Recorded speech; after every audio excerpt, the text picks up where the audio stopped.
Assalamu alaikum, j'espère que vous allez tous bien. J'avais envie de faire une petite vidéo par rapport à l'origine de la pratique de la salade dans le commun des musulmans. D'où ça vient? J'ai une petite surprise à vous réserver parce que nous allons voir son origine directement dans le Tanakh. Eh oui, en hébreu. Passons au tableau. Dans Néhémie, chapitre 8, verset 5. Il est écrit وَيَفْتَحْ عُزْرَ السَّفَرِ. Ça veut dire, et il a ouvert, et Uzair, Ozra, a ouvert le livre, les feuilles, la feuille. Et Yaftah al-Fatiha. Uzair, il fait le Fatiha par la feuille, le livre. Et à la fin, on lit quoi? Ramadou kulli aham. Ça veut dire, et tout le monde se tenait debout. Tout le monde. Donc, ici, on nous apprend que Uzair, il est mentionné dans le Coran, Uzair, a récité Al-Fatiha et que tout le monde se tenait debout. Et on a la notion de Al-Fatiha, debout, et tous ensemble. Kulli aham. Passons maintenant au verset numéro 6.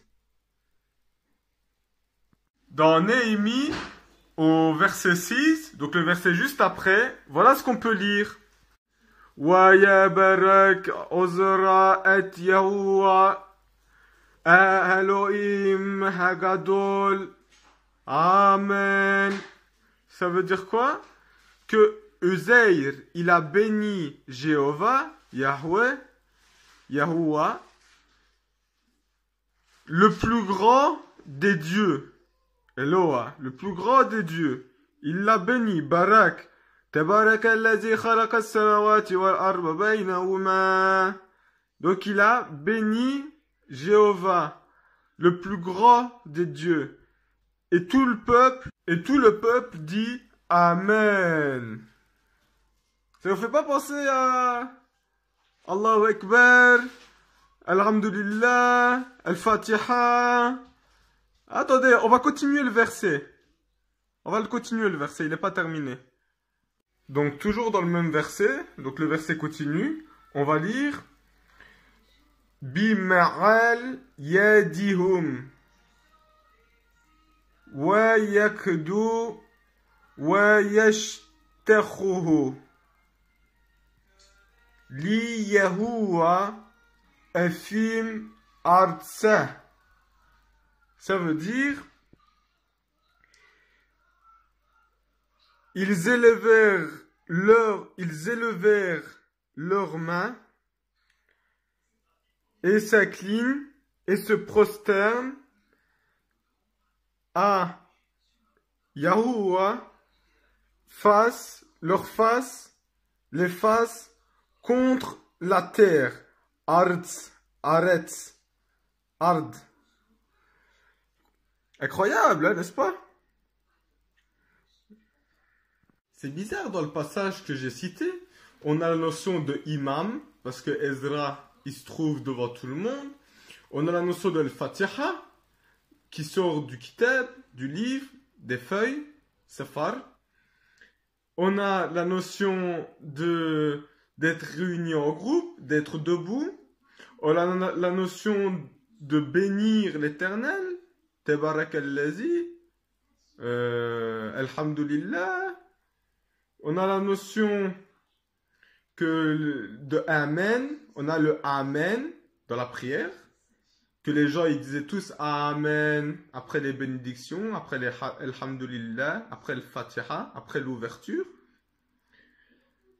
On a la notion de s'incliner, se prosterner, mais même avant ça, on a la notion de lever les mains.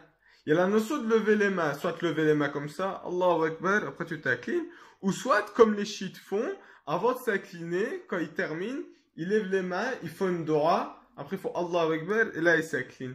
Donc il y a cette notion encore de lever les mains, Donc après de s'incliner, de se prosterner, face contre terre. Et le mot terre, c'est le même mot qu'en arabe. Erz, ard. C'est le même mot.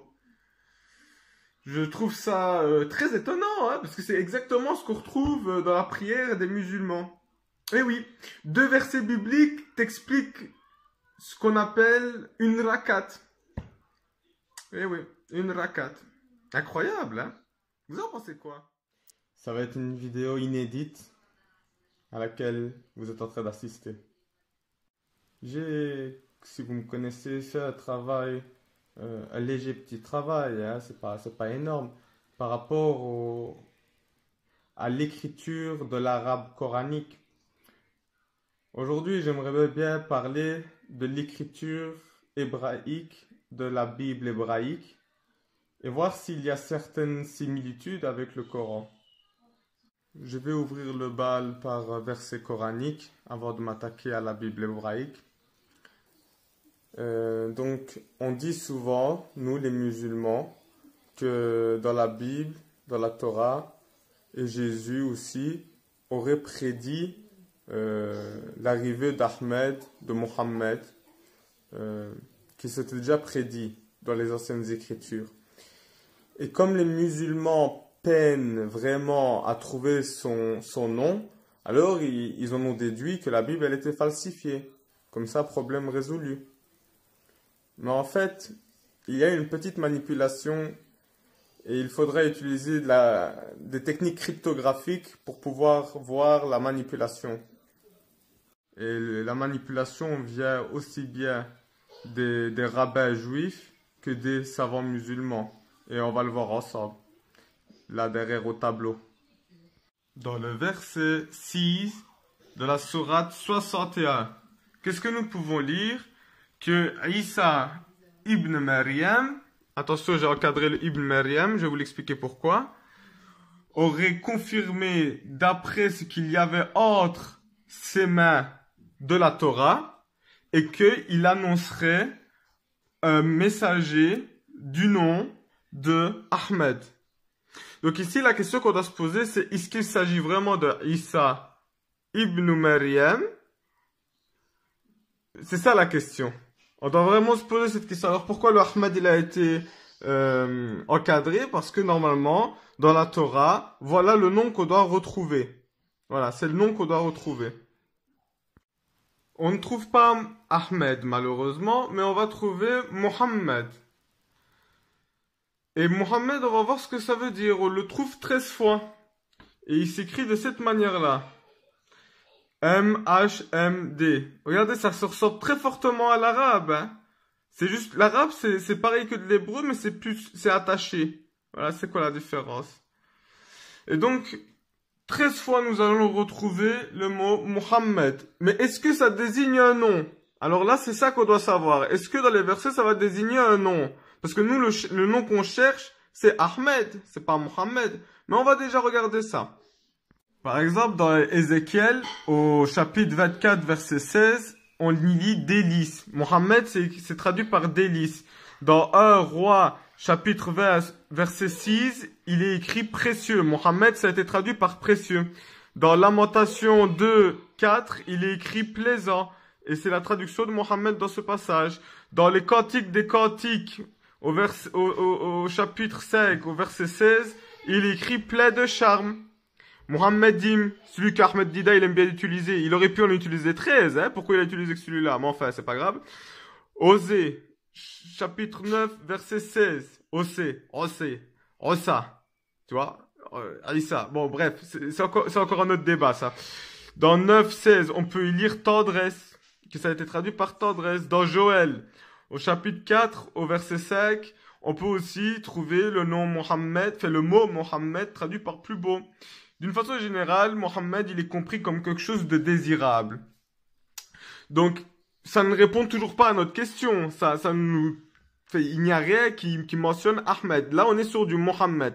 Mohammed, ce n'est pas un nom. C'est un titre, en réalité. Nous, le nom qu'on cherche, c'est son nom. C'est pas son titre. Ok? J'espère que vous avez bien compris que Mohammed, ce n'est pas un nom, mais bien un titre. quelque chose de délicieux, précieux, plaisant, plein de charme, tendresse, plus beau, désirable, mais enfin. Alors c'est écrit où, Ahmed? C'est écrit où? On va le voir ensemble, Inch'Allah.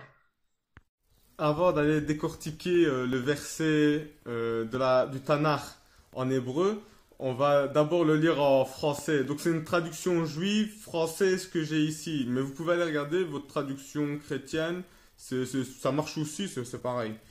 Dans Isaïe. Dans Isaïe. Ça ressemble à Isa. Bref.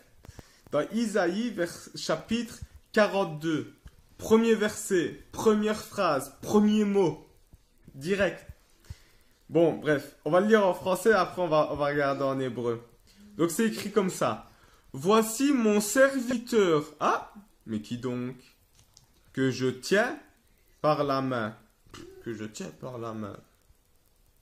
Ça, c'est la phrase trafiquée. C'est que je tiens par la main. On va voir ça veut dire quoi en fait, après. Mon élu. Oh, c'est intéressant. En qui mon âme prend plaisir. Ah, il y a cette notion encore de désirable, de désirer, de plaisir. Sur lui, j'ai répandu mon esprit. Ruh. Oh, il a reçu le ruh. Et que celui qui traite le Coran de mensonge sache qu'il a été descendu par le ruh. Bref, continuons. Pour qu'il révèle aux nations, aux goïm, ce qui est juste. Ah. Intéressant. Regardons en hébreu maintenant. Et je vais même mettre en arabe à côté de l'hébreu. Comme ça, vous allez voir à quel point c'est flashant. Donc, dans Isaïe 42, qu'est-ce qu'on peut lire? Les trois premiers mots, les trois premières phrases. Voilà ce qui a été traduit par voici mon serviteur que je tiens par la main. Donc, Oua Abdi Atmak. Atmak. Et ici, c'est écrit Oua Abdi Atmak. Voilà. Donc ici, elle est où la manipulation? Elle est dans ces deux lettres. Cette lettre-là et cette lettre-là. Ça s'appelle le kof. C'est le kof final. Le kof final, il s'écrit comme ça. Et ça, c'est un T. C'est un tête. Et vous allez voir qu'en fait, ça ressemble beaucoup au het. Le kof final ressemble beaucoup au dalet. Ça, c'est le dalet. Et ça, c'est le het. Et le het ressemble fort au tête. Et le dalet ressemble fort au kof final. Et donc, qu'est-ce qu'on peut lire à la place? Wa abdi Ahmed. À chaque fois que l'expression Wa abdi est utilisée, c'est tout le temps suivi d'un nom. Soit le nom de David, soit le nom d'un autre prophète, etc. Et là, Wa abdi Atmak, que je prends par la main, non, ça va pas. C'est Wa abdi Ahmed, le nom de la personne. Et regardez la manipulation. Comment ça se ressemble. Ahmed, voilà. Regardez, ça se ressemble, hein? Même en arabe et en hébreu. Mais, comme avec le Coran, il y a certaines manipulations entre les mots. Je voulais faire une petite vidéo concernant une doua que tous les musulmans sunnites et que tous les musulmans chiites font. Et cette doua, c'est Allahumma barik ala Muhammad wa ala ali Muhammad kama barakta ala Ibrahim wa ala ali Ibrahim innaka hamidun majid. Mais quel est le sens réel de cette parole? Ok, nous demandons à Allah de mettre des bénédictions sur le prophète Mohammed ainsi que sur sa famille, tout comme il l'a fait auparavant sur Ibrahim et sur la famille d'Ibrahim. Mais en quoi consiste réellement cette parole? En quoi engage-t-elle la personne qui la prononce? Donc, cette doua tire son origine d'un verset coranique que nous allons lire, qui se trouve dans la sourate 33, sourate Al-Ahzab, au verset 56. Voilà ce qui suit. Inna Allah wa malaikatahu yusalluna ala nabi. Ya ayyuhallazina amanu sallu alayhi wa sallimu taslima.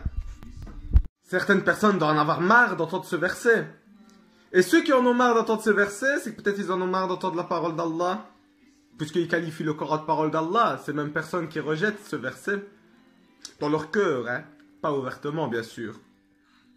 Ici c'est l'expression Salou alayhi, prier sur lui. Voilà, c'est traduit consensuellement par prier sur lui.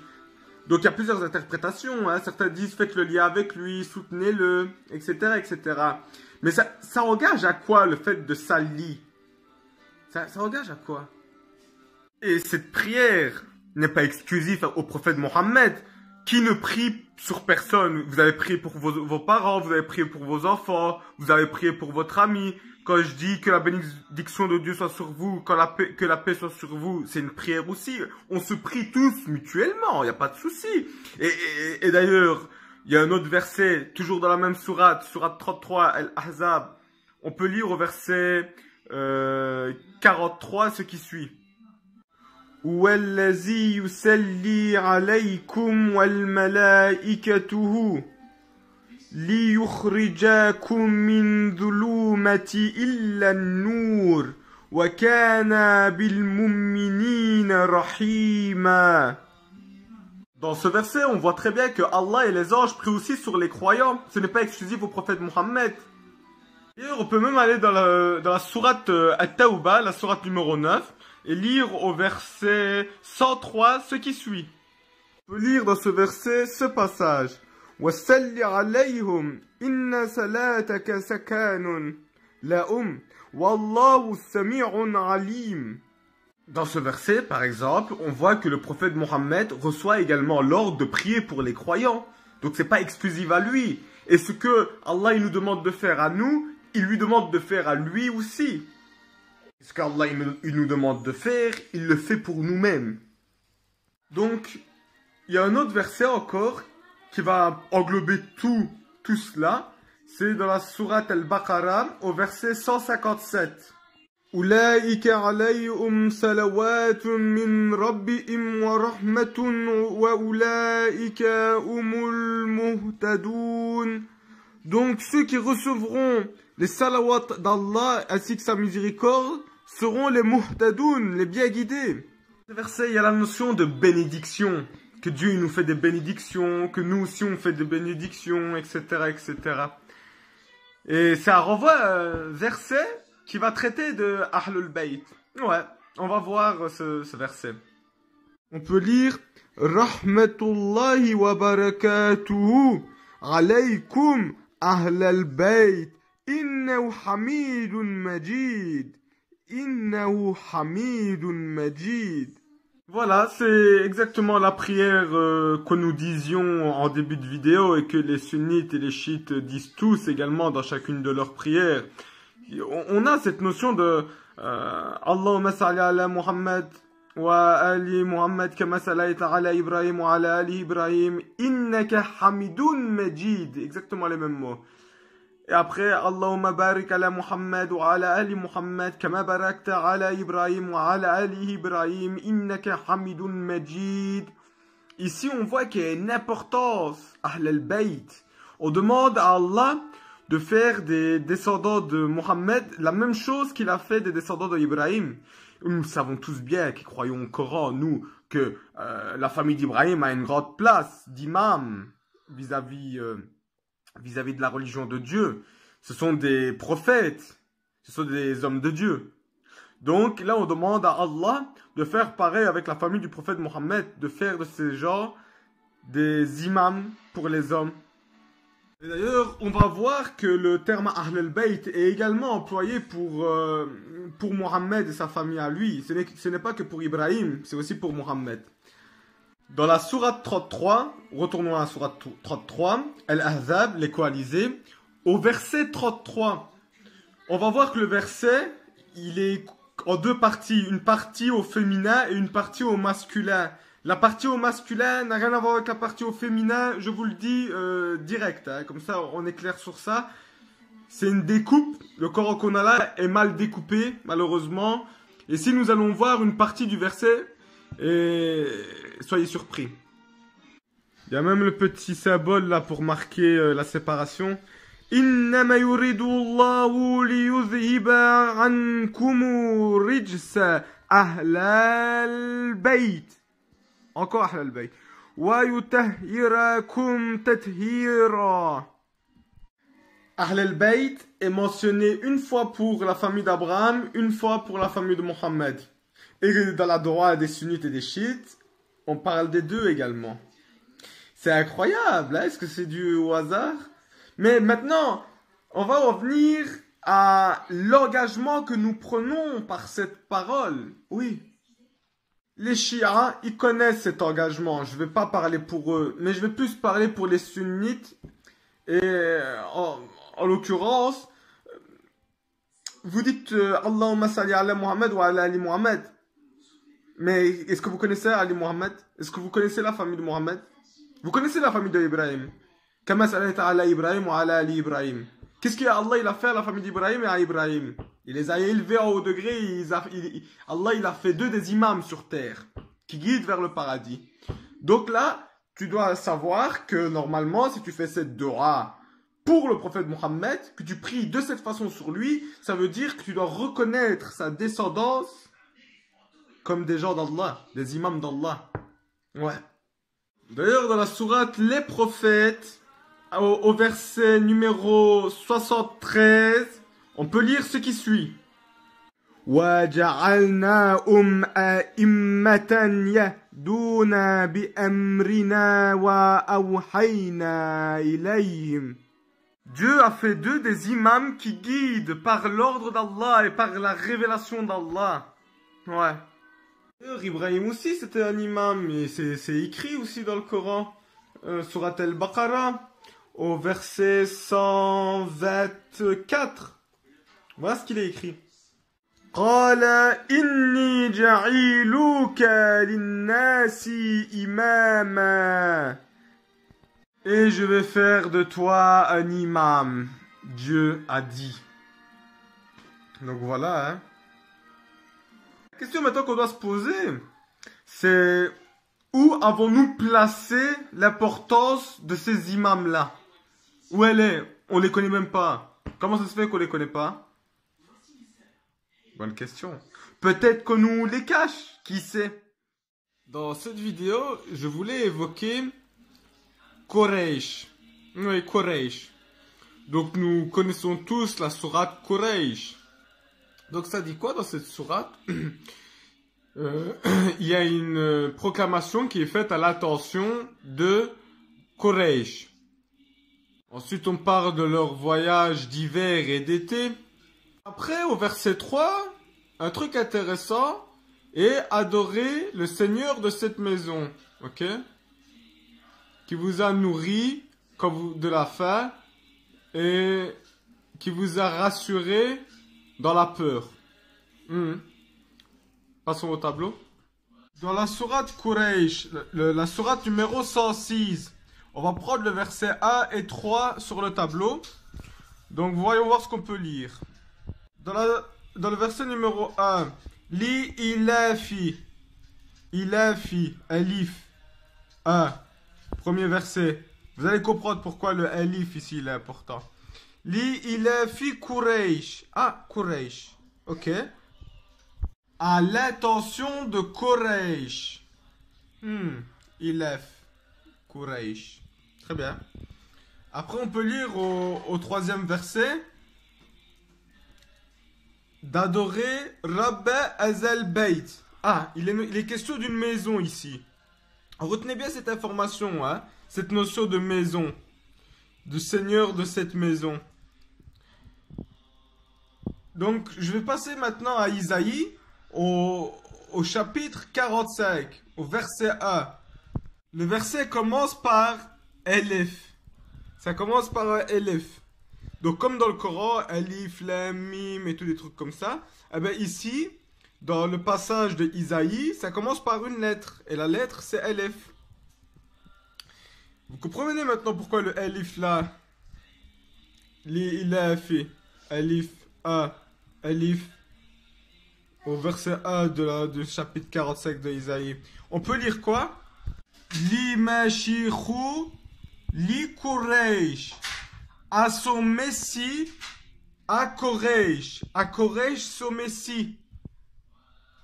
Koresh. Koresh ici, Koresh là-bas. Et ici, il est question de Meshich, donc de Messie. Ah, donc Koresh, c'était un Messie. Et c'est quoi le rapport entre Koresh et Hazel Beit et cette maison? C'est quoi quelle maison?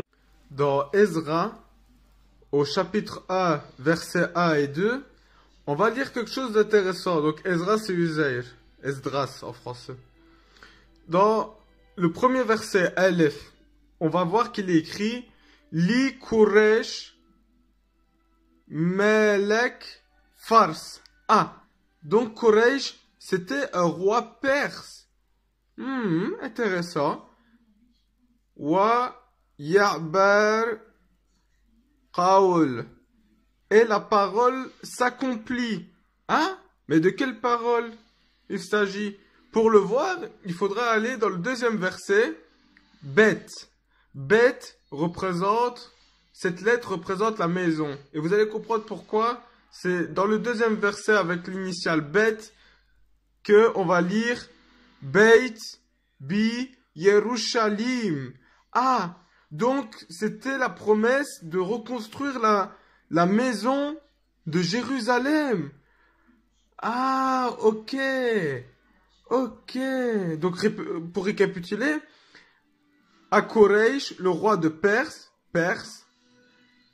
et ainsi s'accomplit la parole qui est de